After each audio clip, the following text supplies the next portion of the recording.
यदि हम अखंड भजन करना चाहते हैं, हमारा निर्दोष भजन हो, तो इन 20 बातों से बचना चाहिए।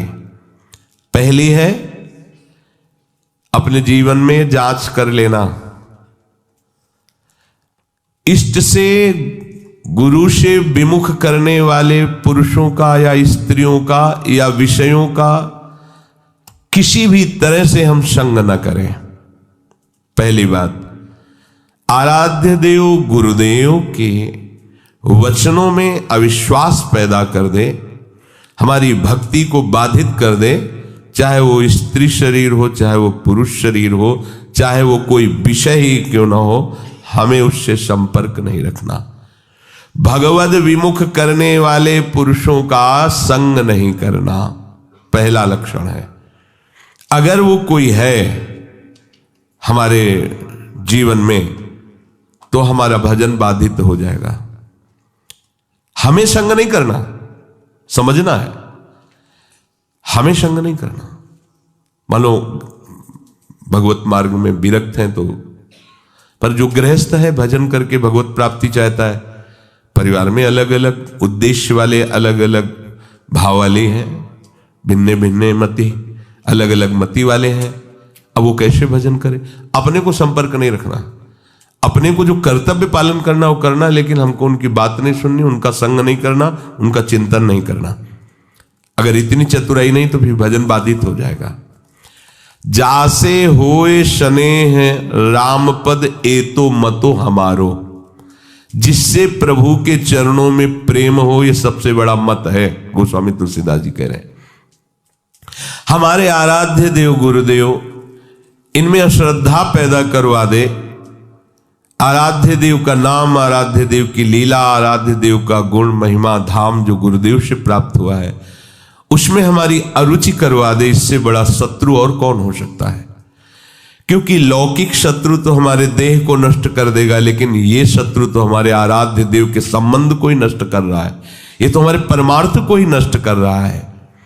सबसे पहला, इन 20 विघ्नों में आराध्य देव गुरुदेव के प्रति अश्रद्धा, अरुचि पैदा करवा दे। ऐसे बहिर्मुख कुसंगी का संग नहीं करना, चाहे वो स्त्री शरीरधारी हो, चाहे वो पुरुष शरीरधारी हो, या कोई विषय ही क्यों न हो। जिस विषय के सेवन से आराध्य देव गुरुदेव के प्रतिकूल आचरण बन जाए, हमें वो विषय सेवन नहीं करना। दूसरा, अधिक बोलना। मननशील महात्मा को ज्यादा बोलने का अवसर नहीं है।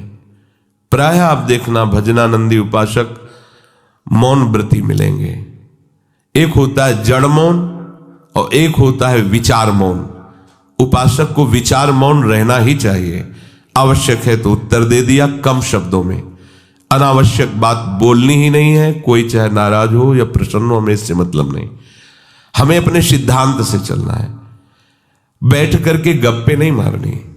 कम शब्दों में उत्तर दीजिए और मनन परायण रहकर हर समय अपने आराध्य देव का नाम मंत्र चल रहा है। अधिक बोलना ये भजन में बहुत बड़ा विघ्न पैदा कर देगा। कैसा? सबसे अधिक पाप वाणी से बनता है, क्योंकि हम इसे समझ ही नहीं पाते हैं। किसी की भी निंदा करने में जो हमें पाप बनता है वो बहुत बड़ी गठरी होती है। पर निंदा के कीते आवत नहीं कछुआत, मूर्ख पर्वत पाप को ले चल अपने साथ। बड़ा भारी पहाड़ पाप का रख लिया। और भजनानंदी उपासक को इस समय कहाँ है किसी के विषय में बोलने का? पर देखो अपने लोगों में अगर ये विघ्न है अधिक बोलना, तो दो बातें आ ही जाएंगी, किसी की स्तुति और किसी की निंदा, किसी के गुण का वर्णन और किसी के अवगुण का वर्णन। ये आपके भजन में बाधा पहुंचा देगा। अधिक बोलने से मिथ्या भाषण निकल जाएगा, अधिक बोलने से किसी की निंदा निकल जाएगी, ये आपके लिए हानिकारक होगा। अहितकारी वचन, मिथ्या वचन, निंदा से भरे वचन, ये हमारे जिह्वा में नाम भगवान को प्रकाशित नहीं होने देंगे, मंत्र में रुचि नहीं हो पाएगी। अधिक बोलना। तीसरा है नवीन नवीन भोगों को भोगने की इच्छा रखना। आज ऐसे भोजन बनाया जाए, आज ऐसे किया जाए, आज ऐसे किए, किसी भी इंद्रियजन्य भोग को नवीन नवीन प्रक्रिया से भोगने की इच्छा रखना, ये भजन के लिए बहुत हानिकारक है।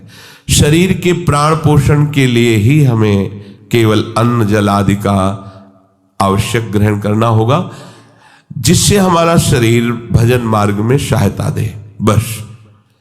अगर इसी जन्म में भगवत प्राप्ति करना है तो आपको चारों तरफ से अपने आप को घेरना होगा। अगर हमारी इंद्रियां, हमारा मन विषय सेवन में ही बना रहा तो भगवदानंद किससे हम अनुभव करेंगे? कैसे हम भगवत चिंतन में तन्मय होंगे? बिना तन्मयता के आराध्य देव की अनुभूति नहीं होती। चौथा, अधिक सोना। जो बहुत नींद लेते हैं तो तमोगुण की अधिकता के कारण भजन नहीं बनता है। आपको आश्चर्य होगा कि ऐसा कैसे हो सकता है।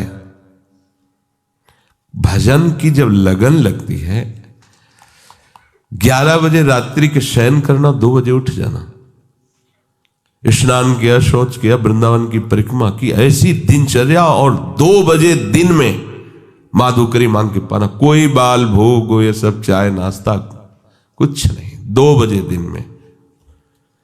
आपको लगेगा कि ऐसा कैसे हो सकता है। यही अपने, यही वृंदावन, बाहर की बात नहीं है, वृंदावन की हितधाम की छोटी कुटिया की बात बता रहे हैं। बिजली का कनेक्शन कटा हुआ, नहीं चाहिए बिजली। अगर हम विषय सेवन में रुचि रखेंगे तो हमारी रुचि भजन की कैसे बनेगी? और शरीर है, ये जड़ है, इसको जैसे रखो वैसा अभ्यास बन जाएगा। कह रहे काशी में देखा, 2 घाटों के बीच की दरार में एक महात्मा रहते थे, रात्रि के 12-1 के लगभग निकलते थे। जब युगल किशोर ने बताया, हम अवश्य दर्शन के, हम तो घाट में ही रहते हैं, हम तो यहीं बैठ जाएंगे, देखेंगे। और निकले, एक अंगोछा की लंगोटी लगाए हुए, बस अस्थिमात्र होए रहे शरीरा, गौर वरण तेजोमयी उनकी दृष्टि। गए, गंगा जी का स्नान किया, जब साष्टांग दंडवत करके, ये हमारा मतलब एक स्वभाव था कि कुछ भी ऐसा तो उससे बात करना, उनसे स्थिति कहाँ है, कैसी इनकी धरा है। तो जब संभाषण के लिए प्रार्थना की तो सुने कि एकदम निरपेक्ष महापुरुष, उनको किसी की अपेक्षा नहीं। पर जब दैन्य होकर प्रणाम मुद्रा में, तो रात्रि का समय, एकांत घाट में हम के लिए, महाराज जी आप इसमें कैसे रह लेते हैं? बस ऐसे पतली सी एक लंबी दरार थी, उसी में घुस जाते थे और एक पत्थर का टुकड़ा ऐसे रख लेते थे। वो कैसे आप रहते हैं? तो मतलब घाट में तो वैसे ही गर्मी पड़ती है, उनका अभ्यास से ऐसे अंदर रहते हैं। और रात्रि में निकलते तो भोजन का, रात्रि में तो भोजन भी नहीं मिलता, तो उनका मारवाड़ी क्षेत्र में सब लोग प्रसाद पाके बाहर बड़े बड़े ड्रम रखे होते हैं, वो तो सुबह ड्रम फेंके जाते हैं, उनमें जो बचा हुआ जूठन है वो बटोर लेते हैं, आके पा लेते हैं, शौच स्नान करके फिर अंदर 24 घंटे में। ये भी भगवत प्राप्ति का स्वरूप है। कैसे अपने अभ्यास योग युक्त है ना, ये जन्म अभ्यास के लिए मिला है। चित्रकूट में रामलीला हो रही थी, नवीन अवस्था थी 16-18 के बीच की स्वामी जी की। तो वो रामलीला में जब देखा कि भगवान राम सुबह राज्याभिषेक होना था और 14 वर्ष का वनवास, बड़ी तन्मयता से देख रहे थे। एकदम हुआ कि जब प्रभु को वनवास हो गया तो फिर मेरा जीवन किस काम का? अब मैं घर नहीं जाऊं। महापुरुषों में एक विचारधारा अलग बनती है, अब तो जीवन किसका। भाग पड़े वहां से रामलीला से, गंगा के किनारा पकड़ा।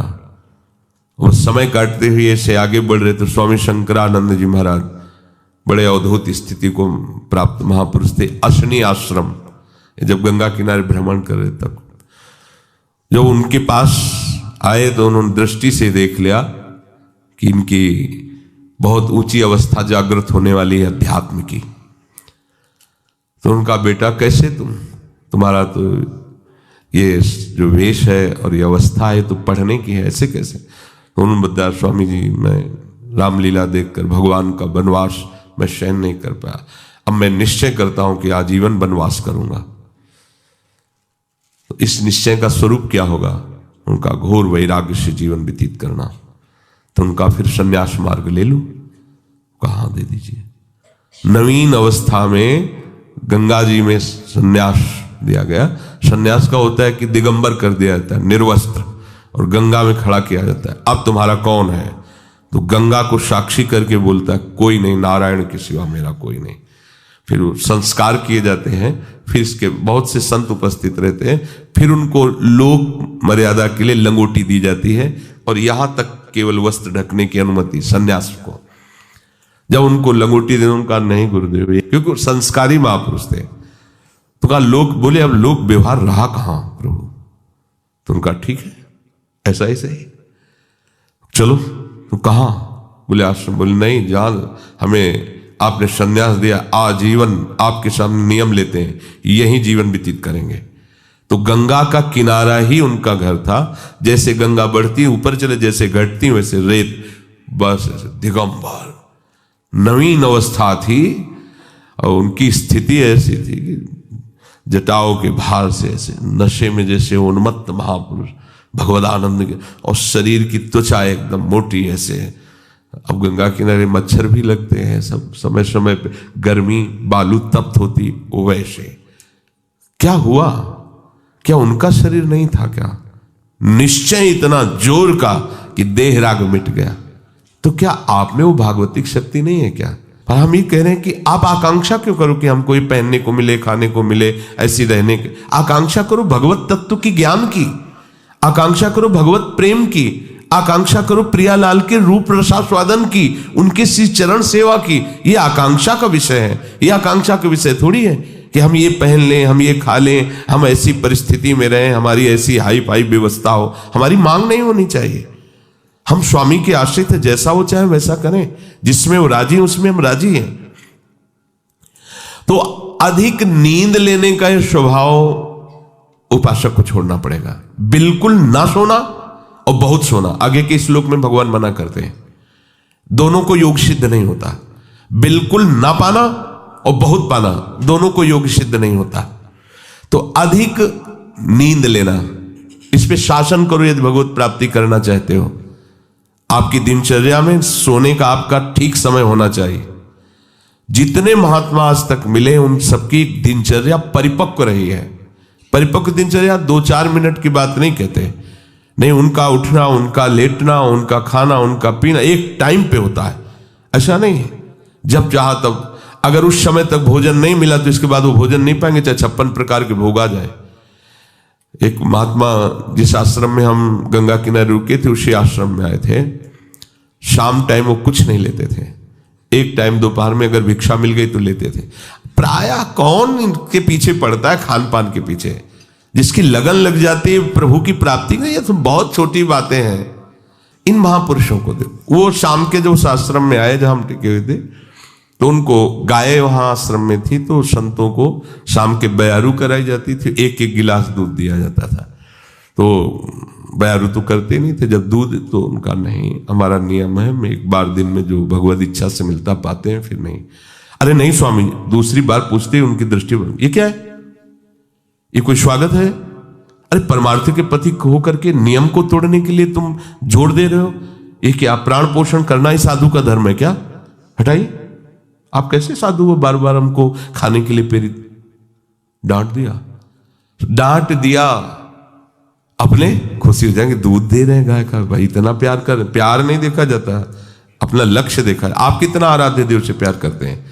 हमें विषय सेवन के लिए कोई प्यार दे तो इसे प्यार कहते हैं क्या? आराध्य देव के चरणों जासो हो सने राम मत, राम पद ए तो मतो हमारो। अधिक भोजन, 5वां है अधिक भोजन। सच्ची मानिए, ये अनुभव की बात कहते हैं। अल्पाहार और अधिक भोजन दोनों आप करके देख लो। अधिक भोजन करने वाले की भजन में रुचि नहीं रहेगी। अगर दोनों टाइम आप भोजन जितना चाहिए उससे अधिक लोगे तो आप ब्रह्मचर्य रह ही नहीं सकते, आप भजन कर ही नहीं सकते। आपकी भजन में रुचि नहीं रहेगी, वो एक खिलवाड़ केवल होता रहेगा, दिन पार होता रहेगा। आप 2-4 दिन आपको थोड़ा परेशानी पड़ेगी किसी भी संयम को धारण करने के लिए। आप उसे धारण कीजिए, फिर आप देखिएगा। अगर आप 15-20 दिन ऐसे संयम से चले, फिर आपको हम ही छूट दे दें तो आप कहोगे नहीं बस ऐसा ही ठीक है। धीरे धीरे आपको हर इंद्रिय हर वृत्ति को अपने आराध्य देव प्रियालाल में समर्पित करना है। रोज का रोज हमारी आयु नष्ट हो रही, हमारा लक्ष्य केवल यही बना हुआ है, संसार के भोग। सोचो हम कहां खड़े हैं, हमें कहां पहुंचना है। अधिक भोजन ये भजन का विघ्न है, पांचवा। और छठा है उपासक होकर हंसी मजाक गंदी करना। उपासक भी हंसते हैं अपने आराध्य देव की, अपने उपासना की, उपासक जन मिलकर वार्ता। ऐसा नहीं कि सांसारिक उनको कॉमेडी उनको सुन के हंसना पड़े, उनको प्रोग्राम देखना पड़े कि हाँ चल रहा है कॉमेडी को हम हंस रहे हैं। ये साधना है क्या? हंसने के लिए तुम्हें तो प्रियालाल बहुत है, हास परिहास रसिका। या उपासक जन आपस में बैठ करके भगवत वार्ता, पवित्र वार्ता से विनोद, नहीं तो विनोद की ठौर कहां है। बिल्कुल नारायण हरि भजन में पांचों न सुहात, विषय भोग निद्रा हंसी जगत प्रीति बहुबात। तो हंसी मजाक करना ये उपासक का भजन का विघ्न है, ऐसा न करें। सातवां है अपने रिश्ते नातेदारों के प्रति आसक्त हो जाना, जैसे स्त्री पुत्र और भी जो संबंध है इनमें आसक्त। भजन नहीं बन पाएगा। सबकी ममता ताग बटोरी, मम पद मन ही बांध पर डोरी। आठवां है क्रोधी स्वभाव बना लेना। जरा से कोई बात करे तो बस एकदम गुस्सा हो जाए। नहीं नहीं, आप भजन करने वाले हो। कभी कभी किसी की प्रतिकूल चेष्टा, अब जैसे आप परमार्थ में चल रहे हैं, किसी को परमार्थ संबंधी ही आप सावधान कर रहे हैं, वो आपके सामने ही प्रतिकूल आचरण कर रहा है, आपको गुस्सा नहीं होना है। ये आपकी भी तो परीक्षा हो सकती है। भगवान आपको भी तो देख रहे हैं कि आप उपदेश ही केवल देते हैं या आपके भी जीवन में कुछ है। इसलिए आप खुद देखो आपके जीवन में क्या है। उस समय आप प्रशांत आत्मा विवेक के द्वारा अगर कहीं भी स्फुरण हो रहा है क्रोधा, तो उसे शांत कीजिए। वो क्रोध दूसरे का अहित करेगा कि नहीं करेगा, पर आपका हित हो जाएगा, आपका हृदय पवित्र हो जाएगा, आपके हृदय में जलन पैदा हो जाएगी। क्रोध रूपी विकार भजन को बहुत ज्यादा ढकता है। पूज्य श्रीपाद उड़िया बाबा जी महाराज, एक महीने में अगर कस के एक बार गुस्सा आ गई तो एक महीने का भजन ढक जाएगा। वो भागवतिक तेज प्रकाशित नहीं हो पाएगा। और 12 बार साल में गुस्सा आ गई तो पूरे साल का भजन ढक गया। और यहां दिन में 12 बार आ जाता होगा गुस्सा। ये ऐसा कैसे, ये ऐसा कैसे? गुस्सा नहीं करनी, क्रोध नहीं आने देना अंदर से। 9वां है हिंसा करना। हिंसा वाणी से भी होती है, मन से भी होती है और शरीर से भी होती है। जो भगवत मार्ग का पथिक है सावधान रहता है शरीर से, तो हिंसा मुश्किल ही बनती है। किसी भी जीव को कष्ट देने का स्वभाव होने वाला साधक कैसे हो सकता है? किसी भी जीव को पीड़ा देने वाला कैसे साधक हो? परमार्थ का पथिक वो हो ही नहीं सकता, वो तो नाटकबाजी है। किसी भी जीव को शरीर से पीड़ा कैसे दे सकता है? वो नहीं दे सकता। बड़ी सावधानी रखने की जरूरत है। किसी भी जीव को नहीं। सांप मारो मारो मारो, बिच्छी मारो, कुछ को देखते छिपकली ऐसे भयभीत हो जैसे मगरमच्छ हो छिपकली, हाँ उसको निकाल के मार, ये सब बिल्कुल सावधान।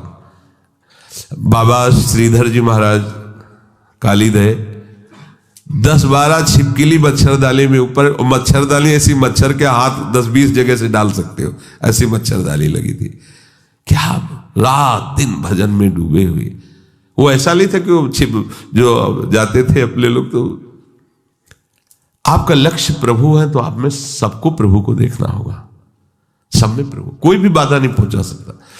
सेनपुर में आपको मतलब ये बात ऐसा लगेगा कि शायद अत्युक्ति करके कही जा रही हो। जैसे काले चीटे घूमते हैं ना, ऐसे भूरी और काली बिच्छी घूमती थी शाम के, और एक से एक कोबरा, किंग कोबरा, बड़े बड़े सांप, क्योंकि गंगा का किनारा, भीषण जंगल। और एक पंजीरी बाबा, बूढ़े बाबा उधर रहते थे और दूसरे हम वहां थे। और वो कान के बहरे थे कि हल्ला बचाओ तो सुनाई न दे। अब केवल भगवत आश्रय ले ही तो और क्या वहां रह सकता है। बस दृढ़ निश्चय था कि अगर संयोग है तो काटेगा, नहीं तो नहीं काटेगा। तो बहुत समय तक रहने पर कभी बिच्छी ने नहीं मारा, कभी सांप ने। ऐसे आसन में बैठे हुए और ऐसे सांप जा रहे हैं, ऐसे बिचखा पर सांप। उल्लुओं की आवाज तो ऐसे जैसे कोई संगीत गा रहा हो, 14 राग से उगाता है उल्लू, 14 प्रकार की आवाज होती हो, हर आवाज में एक भय उत्पन्न हो। गंगा जी के किनारे तो प्रतिध्वनि भी होती थी उसकी, अंधेरा न कोई लाइट न कुछ, केवल प्रभु ही प्रभु, मंत्राकार वृत्ति। अरे जो पीछे संत महात्मा इसीलिए ऐसे स्थानों का चयन करते थे, अन्य आश्रय नहीं, केवल भजन ही करना पड़ेगा, दूसरा उपाय नहीं है। हिंसा ना तो शरीर से होनी चाहिए और वाणी से भी हिंसा होती है। किसी के दिल में दुख पहुंचाने वाली वाणी बोलना है हिंसात्मक वाणी है नहीं। सबके दिल में दिलवर वास करता है, उसी की हम उपासना करते हैं। हमको ऐसे कठोर वचन नहीं बोलने हैं जिससे उसका हृदय दुखी हो जाए। हम अपनी बात कह देते हैं, ना मानो आपका, देखो भगवान गीता जी बोल दिए ना, मानो या ना मानो तुम्हारी बात है। मानोगे तो भगवदानंद में रहोगे, नहीं मानोगे तो विषयानंद में डूबोगे। और एक होता है मन से हिंसा करना, ये ज्यादा होता है। शरीर से हिंसा करना तो साधक मार्ग में बहुत ही निंदनीय है। वो तो शायद ही कोई ऐसा मूर्खतावश कर दे, नहीं तो नहीं करेगा, क्योंकि वो साधक मार्ग में चल रहा है। उपासना मार्ग में काहे कि किसी जीव की हत्या करेगा। वाणी से वो भी चूक कर सकता है, किसी को ऐसे दुखद वचन, जाओ भोगोगे, ये भी दंड है ना, ये भी आप हिंसात्मक वचन बोल रहे हैं। अगर आप भजन करते हैं और आपका वचन लागू हो गया, जाओ भोगो, तो आपने उसके लिए विधान कर दिया ना दुख का। तो साधु से होए न कारज हानि, साधु तो परहित परम मंगल करने वाला होता है, उसके दुख का विधान कैसे करे। और मन से होता है कि जब कोई हमारे प्रतिकूल चलता है तो एक जलन होती है, उस जलन में हमारे अंदर निकलता है, भोगोगे तुम, फिर आगे चल करके तुम देख लेना तुम्हारी दुर्गति होगी, तुम अमुक कष्ट पाओगे, जाओ ऐसा ऐसे। वो जो मन है ना वो अपने आप संकल्प करता है, तब इसको समझ में आएगा कि ये जो हमारी प्रतिकूलता कर रहा है ना, तब इसको समझ, ये सब बातें नहीं होनी चाहिए। अगर ये बातें हैं तो आपके भजन में टांग टूट जाएगी आपकी, आप भजन की चढ़ाई पे नहीं चढ़ पाएंगे। ये टांग तो सुरक्षित बनी रहे चाहे, लेकिन भजन की चढ़ाई आप नहीं चढ़ पाएंगे, आप फिसल जाएंगे। जो दूसरे का तनिक भी अहित सोचता है, उस दूसरे का अहित हो या ना हो, तुम्हारा उसी क्षण से अहित शुरू हो गया, उसी क्षण से तुम्हारा हानि शुरू हो गया। 10वां है काम विकार। ये चाहे कर्म मार्ग का पथिक हो, कर्मयोग, भक्ति योग, ज्ञान योग, ये तीनों मार्गों में अपना एक छत्र बाधा का राज्य उपस्थित करता है काम। ये छोटी मोटी शक्ति नहीं, चाहे ज्ञान मार्ग में हो, चाहे कर्मयोग मार्ग में हो, चाहे भक्ति योग मार्ग में हो। ये ऐसा भागवतिक सैनिक है कि हर जगह इसका प्रवेश है, विघ्न पहुंचाने की इसमें ताकत है, इसीलिए सब इससे डरते रहते हैं। अगर इससे डरते रहोगे तो निर्भय हो जाओगे, और इससे डरना बंद कर दोगे तो फिर डर तुम्हें कभी छोड़ेगा भी नहीं। ध्यान रखना, यही डर ही डरपि हरिवंश हित, महाप्रभु कह रहे हैं, डरते रहो। ना जानो छिनंत कवन बुद्धि घटई प्रकाशित, छुटी चेतन जो अचेत तेऊ मुनि भय विश्वासित। महाप्रभु कह रहे हैं डरते रहो, ये बात से डरते रहो। एक संत भगवान कह रहे थे काला सर्प काट ले तो उसका उपचार हो सकता है, लेकिन ये काम अपना अधिकार हृदय पे कर ले, ये डस ले, इसका उपचार नहीं हो सकता। ये ऐसा जहर है कि वो लहरें लेते रहो, पूरा जीवन वो नशा चढ़ा रहेगा उसका। और जैसे जैसे आपकी आयु कम होती जाएगी, मतलब अवस्था शरीर की बढ़ती जाएगी, आयु कम, वैसे वैसे और बढ़ता जाता है। जैसे जैसे आपकी शरीर शक्ति क्षीण होती, वैसे ही वासना और रंग लाती, क्योंकि दुर्गति करना है ना। इससे चाहिए कि भगवान नाम और भगवत आश्रय के बल से इस विकार को सह कर शांत किया जाए। जितना आप सहनशील होगे उतने ये शांत होता चला जाएगा। 11वां, अपनी निंदा होने पर सहन न करना। ये भजन में बाधा है। जब अपनी निंदा हो तो आनंद मनाना चाहिए अंदर से, कि जो हमें प्रारब्ध भोग भोगना था दंड रूप में, वो निंदा करके उसको नष्ट कर रहा है, बड़ी कृपा हुई। अंदर से इस बात को समझिएगा। अगर हमारी कोई निंदा कर रहा है तो हमें आनंदित होना चाहिए, हमारा परमार्थ मार्ग साफ हो रहा है। ध्यान रखना, हमारा परमार्थ मार्ग जो बाधित होने वाला था उसकी निंदा से कट गया। बहुत बड़ा प्रभाव है, बिना भोगे तुम्हारे प्रारब्ध का नाश करा दे वो निंदक है, इससे बड़ा कोई हमारा सहयोगी नहीं है। साधो निंदक मित्र हमारा, चरणदास जी ने इसमें बड़ा आशीर्वाद दिया है कि जो कोई निंदा करे हमारी उतरे भव से पारा साधो, क्योंकि उसने हमारे परमार्थ को साफ कर दिया। प्रशंसा करने वाला तो परमार्थ में रोड़ा पैदा कर दिया, देहाभिमान फिर पुष्ट होगा और भगवत चरणारविंद का आश्रय छूट जाएगा। लेकिन निंदा करने वाले ने भगवत आश्रय पुष्ट कर दिया, परमार्थ को बिल्कुल पवित्र और साफ कर दिया। आए हुए बुरे प्रारब्ध को नष्ट करने के लिए ये जो हमारी प्रभु निंदा कराते हैं, बहुत कृपा है छुपी हुई इसमें, उसे हमें भोगना पड़ता, सड़ना पड़ता। कई बार सुनाया है कि भगवान वशिष्ठ जी कुल पुरोहित थे और वो चक्रवर्ती सम्राट पे पद में थे, तो उनके शरीर में किसी पूर्व कर्मा अनुसार वो कुष्ठ हो गया था, गलित कुष्ठ।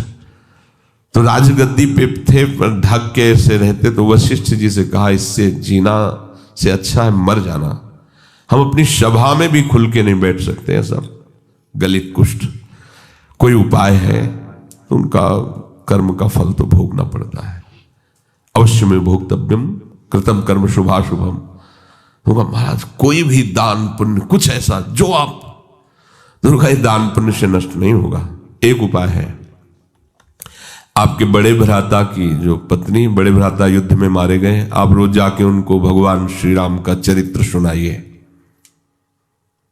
जो आज्ञा। अब रोज टाइम से 2-2.5 घंटे सभा के बाद जाते थे रात्रि में और 10-11 बजे वापस आते।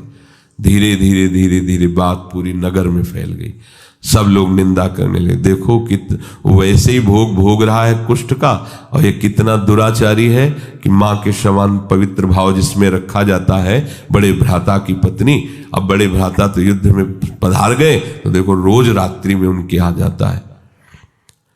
अब कुष्ठ खत्म होना शुरू हुआ, अब 20-20 लोग बैठ करके उन्हीं के राजा के विषय की बात सुन। सब एक दिन वशिष्ठ जी से कहा, प्रभु जब मुझे हमारे ये जो गुप्तचर बताते हैं आकर कि प्रजा ऐसी हमारी निंदा कर रही, तो ऐसा लगता है कि मर जाना। तो बोले कुष्ठ नष्ट करने में तुम्हारा ये बहुत बड़ा सहयोग होगा।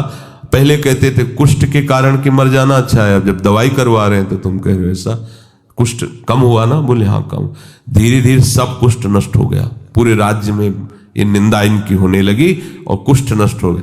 अब यहाँ नाक का बचा, तो उनका भगवान नाक का बच्चा, बोले कभी ये नष्ट नहीं होगा। क्यों? बोले वे वशिष्ठ के हिस्से का है और हम जानते हैं तुम वहां रामचरित्र सुनाने जाते हो, कोई गलत लगे।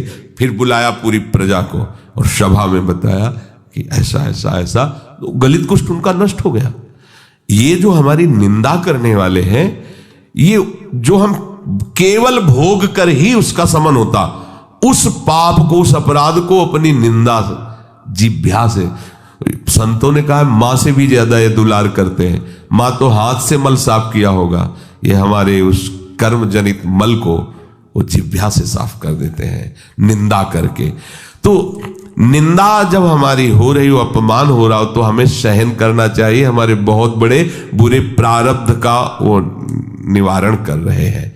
पर ऐसा बहुत कम होता है। जब निंदा होती तो हम जब उसकी निंदा खुद करने लगते हैं तो उसका परिणाम ही होता है जो हमारे पास था वो तो था ही और वापस आ जाता है। पर निंदा के किए थे आवत नहीं कछुआत, मूर्ख पर्वत पाप को ले। हमें दूसरे की निंदा नहीं करनी, पर अपनी निंदा हो तो आनंद पूर्वक सहना है। किसी से कहना भी नहीं कि वो हमारी निंदा करता है, नहीं, जो पूरा काम होना है उसमें घाटा पड़ जाएगा। परम लाभ की बात है, ध्यान देना। पर ये सहल नहीं होती बिल्कुल, और ये बिल्कुल निर्मल कर देगा आपको। निंदक नियरे राखे आंगन कुटी छवाए, बिना साबुन पानी बिना निर्मल करे सुहाए। कह रहे ज्यादा दूर मत रखो, सीधे आंगन में रखो, जिसे निकलते बैठते हो तुम्हारे कान में निंदा पड़े। अगर कहीं भगवान ऐसी पवित्र व्यवस्था कर देते हैं कि कोई निंदा करे तो उसका विरोध कभी न करे, चुप रहे, यद्यपि बहुत कड़वी दवा है। वो तुम ऐसा कह रहे थे, अरे वो क्या पापी पुरुष हैं इसीलिए संतों पर दोष लग, बिल्कुल मत बोलो, नहीं तो सब घाटा हो जाएगा दवा में, फिर वो उतनी सामर्थ्य नहीं रह जाएगी आपका जो रोग नष्ट होना है। शांत चुपचाप सह जाओ। जैसे कोई कहे कि वो ऐसी निंदा कर रहे थे, हाँ तो इसी लायक हम ही है ना, राधा राधा, आगे बढ़ो, अपना काम बन रहा है। श्री जी कितनी कृपालु है, बिना भोगे हमें निर्मल करके आगे बढ़ा रही। और 12वां है स्वयं दूसरों की कभी निंदा ना करना और ना सुनना। देख लो ये भजन के विघ्न है। अपनी जबान से किसी की निंदा नहीं करना, अपने कान से किसी की निंदा नहीं सुनना। और 13वां है अपनी दिनचर्या में आलस्य न करना।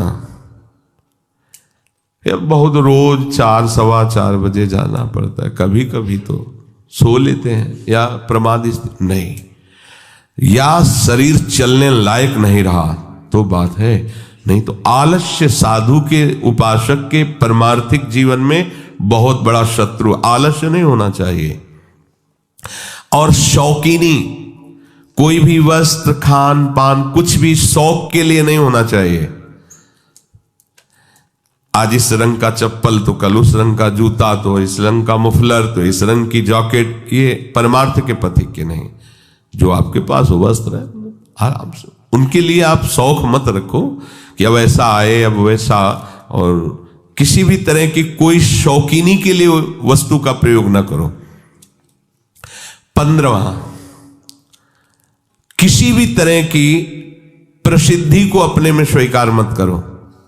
हजारों लोग प्रणाम कर रहे हैं, यश हो रहा है, ऐसा वैसा, आपका नहीं हो रहा है, वो आपके गुरुदेव और आराध्य देव का है, आपका नहीं। आप स्वीकार करोगे तो विष पी लोगे।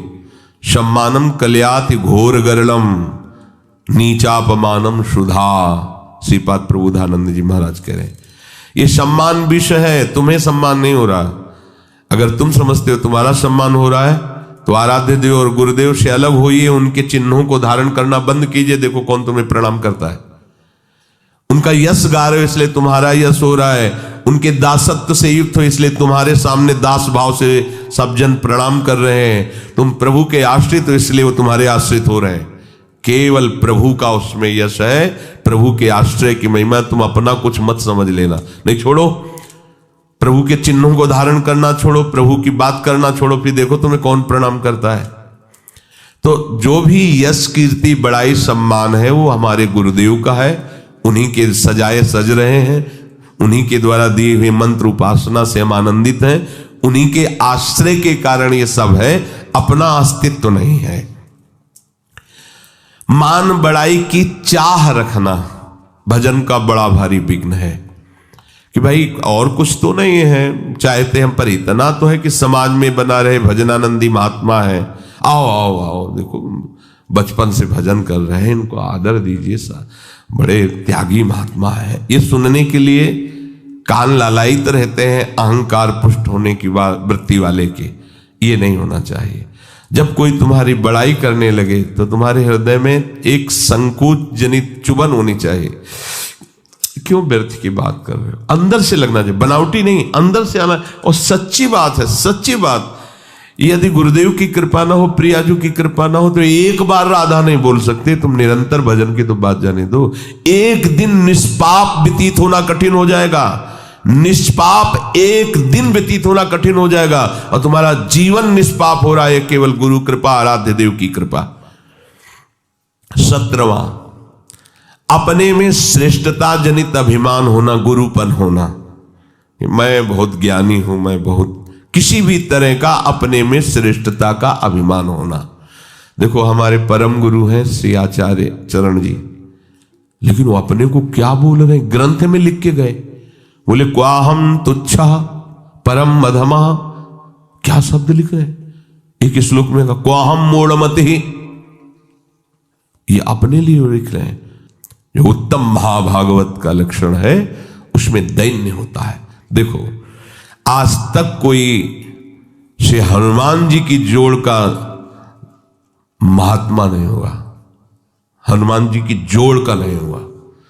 बल में, ज्ञान में, दासत्व में, सेवा में बेजोड़ महात्मा।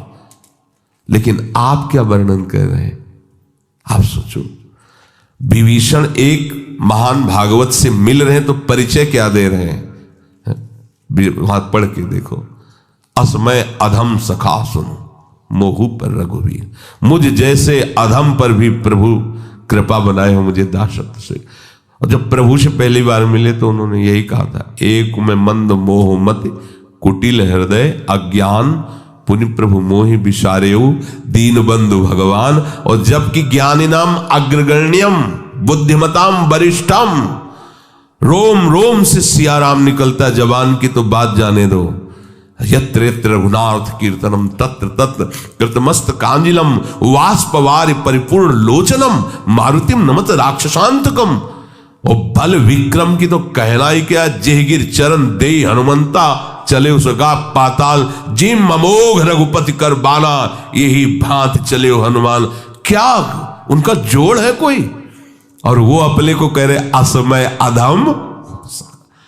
भगवान ने जितना माता सबरी को दुलार दिया, बिरला ही कोई ऐसा दुलार पा पाता है। और सबरी जी क्या प्रभु से कहे, अधम ते अधम अधम अति नारी तिनमा मैं मति मंद अघारी। ओहो, ये देखो महाभागवतों की वाणी देखो। आद्य गुरु भगवान शंकराचार्य अहम ग्रह उपासना के आचार्य, और वो कह रहे हैं कि सत्यपि भेदापगमे नाथ तवाहम न माम की नस्तम सामुद्रो ही तरंगा कुचन समुद्रो न तारंगा। नाथ यद्यपि ये बात सत्य है कि हम में और आप में भेद नहीं है, क्योंकि अभेद भक्ति के आचार्य हैं, अभेद ब्रह्म स्वरूप के आचार्य हैं, उसी का उपदेश करें। पर बोले प्रभु एक बात परम सत्य है कि समुद्र से ही तरंग उत्पन्न होती तो अभेद है, पर तरंग से कभी समुद्र उत्पन्न हुआ हो ऐसा कहीं वर्णन नहीं पाया गया। अर्थात हे हरि आप समुद्र हो और मैं आपकी तरंग हूं। ये आदि गुरु भगवान शंकराचार्य की षटपदी नामक स्तुति में वर्णन है। आप कितने भी कोई भी बड़े बड़े महापुरुष हुए हैं, उस असीम अगाध महिमा में जब तो फिर अपने को दैन नहीं देखा है। इसलिए कभी भी किसी को भी अभिमान की जरूरत नहीं है। अगर अभिमान किसी भी तरह का हम अपने हृदय में रखते हैं तो अभी सत्य वस्तु को जाना नहीं। जिस वस्तु को जानने के बाद कुछ जानना बाकी नहीं रहता, उस वस्तु को जब जान लिया जाता है तो अभिमान नहीं रहता। और जब तक उस वस्तु को जाना नहीं तो अभिमान किस बात का? दोनों स्थिति में अभिमान नहीं होता। जब उसको जाना नहीं, पाया नहीं तो अभिमान किस बात? और उसको पा लेने के बाद, जान लेने के बाद अभिमान रहता ही नहीं है। 18वां परदोष चिंतन। कभी किसी के दोषों का चिंतन न करे, क्योंकि चिंतन यदि दोषों हो तो आपके अंदर दोष आ जाएंगे। चिंतन के साथ साथ वर्णन, श्रवण, ये सब शुरू हो जाता है दोषों। ये बिल्कुल अपने भजन मार्ग में भयानक विघ्न है। 19वां दिखावटीपना नहीं होना चाहिए। एक पद्धति से चलो। अगर वैराग्य मार्ग में भी है तो गुरु परंपरागत वस्त्र और तिलक आदि रचना का एक ही क्रम है। अलग अलग संप्रदायों में अपने अपने आचार्य द्वारा जो तिलक दिया गया है, यह हमारा बनावटीपना या दिखावटीपना नहीं है। यह हमारा आचार्य प्रदत्त दासत्व का चिन्ह है। ये कोई खिलवाड़ नहीं है कंठी तिलक धारण करना, पर बनावटी नहीं। आचार्य परंपरा से जुड़ा होना चाहिए, आचार्य प्रदत्त मंत्र होना चाहिए। तभी ऐसा नहीं कि बनावटी भेष जो मनाया, लाल पहन लिया। हिदाम में कहे थे लाल कपड़ा पहने, बोले शरणागत मंत्र लेना, तुमने कहा वैसे ही आप लाल वेश धारण, बोले वो तो ऐसे पहन लिए। ऐसे कैसे पहन लिए? गेरुआ वस्त्र की महिमा समझते हो? साक्षात नारायण स्वरूप अग्नि स्वरूप माना जाता है, ऐसे ही धारण कर लिए, ऐसे ही कपड़े धारण कर लिए, ऐसे मन मानी। कोई भी दिखावटीपना नहीं होना चाहिए, आचार्य परंपरागत होना चाहिए। और उपास्य देव की प्राप्ति के लिए जो वैराग्य वेश धारण किया है, जो गुरु ने दिया है, प्राण निकल जाए पर उसे नहीं छोड़ना चाहिए। ये जो ऐसे नहीं मनमानी आचरण, ऐसा नहीं। एक बार एक महाभागवत एक परम सन्यासी को बंदी बनाया गया था, गौ हत्या के विरोध में वो खड़े हुए थे। तो उनको कहा गया आप अपने वस्त्र उतारिए, तो उन्होंने उनका गला काट दीजिए, स्वीकार है, पर हमें काशाय वस्त्र नहीं उतार सकते। ये हमारे आचार्य और गुरु प्रदत्त है, तुम इसे खिलवाड़ मत समझना। ऐसा जब गौ हत्या के विरोध में खड़े थे तो उनका दंड भी भंग कर दिया गया था, उनका श्राप लागू हो गया था। बहुत ये जो आचार्य परंपरा से पोशाक और भागवतिक चिन्ह वैष्णव चिन्ह मिलते हैं, खिलवाड़ नहीं है। जब मन आया तब धारण किया, जब मन आया तब उतार दिया, ये हुए ही नहीं प्रभु के। ये सब केवल स्वांग रचने वाले नौटंकी नाटक वाले हैं। ये कोई नाटक का खेल है क्या कि पर्दे पे गए तो साधु का वेश बना करके आशीर्वाद दे रहे हैं, पीछे आए तो पैंट शर्ट और बीड़ी हुक्का पी रहे हैं? ये थोड़ी, ये कोई सीरियल का साधु थोड़ी है। अपने जीवन को आचार्य गुरु परंपरा में आजीवन उसी में, हमारे जो गुरुदेव ने हमें वस्त्र दिया, मंत्र दिया, उपासना दी, भागवतिक चिन्ह दिए, उसी के अनुसार हमें चलना है। दिखावटी नहीं होना चाहिए, बनावटी नहीं होना चाहिए। सोमवार को और रंग के, मंगल को और रंग के, बुद्ध के और रंग को, बृहस्पति के और रंग के, ये बहुरंगी बाबा नहीं होना चाहिए। आराध्य देव के रंग में रंगे हुए, शुरू से हर संप्रदाय की एक पोशाक होती है। नैष्ठिक ब्रह्मचर्य, श्वेत वस्त्र धारण करके मूंज मेखला, महावाक्य ऊपर का लाल वस्त्र नीचे का सफेद, सन्यास काशा गेरुआ वस्त्र, वैष्णव श्वेत पीत या भगवत प्रसादी। किसी भी संप्रदाय का वैष्णव पीत वस्त्र धारण कर सकता है, श्वेत वस्त्र धारण कर, या गुरु इष्टिक भगवत प्रसादी, उसमें रंग नहीं देखा जाता। अगर भगवत प्रसादी है तो उसे वो हमारे आराध्य देव की प्रसादी, अन्यथा अपनी स्वेच्छा पूर्वक नहीं। विरक्त मार्ग में है, अगर कौपीन नहीं है, कौपीनवंता खलु भाग्यवंता, अगर आपका पुरुष शरीर और आपको वैराग्य मार्ग में, कौपीनवंता खलु, मार्किन ऊपर से कौपीन लग, जैसी आपको रहने दी गई आजीवन। फिर हमें नहीं देखना कि जिसने हमें रहने दी वो कैसे रह रहा है, हमें देखना है हमें कैसे रहने दी गई, हमको उसी में चलना है। वो किस स्थिति में क्या है उनका खेल वो जाने, हमें जो दिया गया हमको उसी के अनुसार चलना है। बनावटीपन दिखावटी